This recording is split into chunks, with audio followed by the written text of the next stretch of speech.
বাংলা ক্যালেন্ডারে এখন জ্যৈষ্ঠ মাস। বলা হয় জ্যৈষ্ঠের গরমে আম কাঁঠাল পাকে, যদিও বাংলায় তাপপ্রবাহের ঝাপটা লেগেছিল বৈশাখেই। তবে এতদিন উত্তরবঙ্গে সেভাবে তাপমাত্রার পারদ উল্লেখযোগ্য উচ্চতায় না পৌঁছলেও গত কয়েকদিনে তীব্র দাবদাহে পুড়ছে গোটা উত্তর। প্রবল গরমে হাঁসফাঁস করছে উত্তরের প্রতিটি জেলা। আবহাওয়া দপ্তরের তথ্য অনুযায়ী শুক্রবার রাজ্যের তাপমাত্রার নিরিখে রেকর্ড করেছিল শিলিগুড়ি। গোটা রাজ্যের মধ্যে রেকর্ড তাপমাত্রা ছিল শিলিগুড়ির।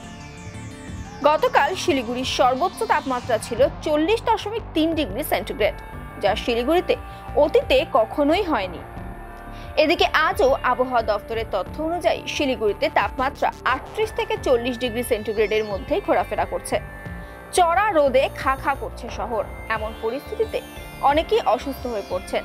চিকিৎসকেরা বেশি করে পানীয় জল এবং ওআরএস খাওয়ার পরামর্শ দিচ্ছেন সকলকে। অন্যদিকে দক্ষিণবঙ্গে ঘূর্ণিঝড় রেমাল নিয়ে চলছে চর্চা।